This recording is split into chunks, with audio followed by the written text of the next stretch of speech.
তীব্র দাবদাহে পড়ছে গোটা ইউরোপ। অসহনীয় গরমে বিপর্যস্ত হয়ে পড়েছে ইতালির জনজীবন। বুধবার দিনের সর্বোচ্চ তাপমাত্রা পৌঁছায় ৩৯ ডিগ্রি সেলসিয়াসে। গরমের আঁচ থেকে বাঁচতে অনেককেই সময় কাটাতে দেখা গেছে বিভিন্ন রেস্টুরেন্টে কিংবা কফি শপে। বিভিন্ন জায়গায় গরম থেকে একটু স্বস্তি দিতে ছেটানো হচ্ছে পানি।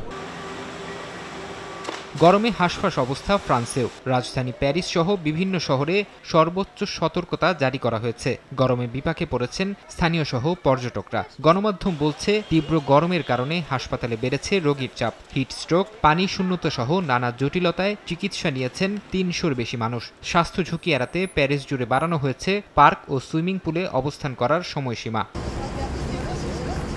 একই অবস্থা ক্রোয়েশিয়ার। দেশটির পুলা শহরে পর্যটন মৌসুমের মাঝেও ফাঁকা স্কোয়ার ও রেস্তোরাঁ। অনেকেই দিনের বেশিরভাগ সময় কাটাচ্ছেন ঘরের ভেতর। রোমান রুইন আর সমুদ্রের পাড়ে থাকা কফি শপগুলো খালি পড়ে আছে। সমুদ্রের পানির তাপমাত্রাও স্বাভাবিকের চেয়ে ৩ থেকে ৪ ডিগ্রি সেলসিয়াস বেশি বলে জানিয়েছেন পর্যটকরা।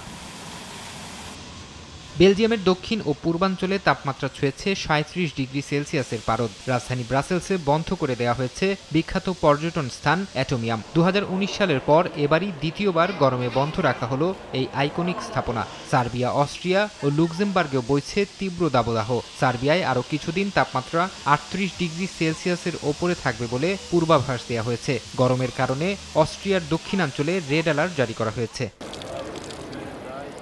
বিশেষজ্ঞরা বলছেন, বিশ্বের অন্য মহাদেশের তুলনায় দ্বিগুণ গতিতে গরম বাড়ছে ইউরোপে। শুরু হচ্ছে আগেভাগে, থাকছে দীর্ঘদিন। জনস্বাস্থ্য, পর্যটন, পরিবহন খাত পর্যন্ত পড়ছে এই দাবদাহের ছোবলে। জলবায়ু পরিবর্তন মোকাবিলায় এখনই সমন্বিত পদক্ষেপের আহ্বান বিশেষজ্ঞদের। ফরহাদ চৌধুরী, সময় সংবাদ।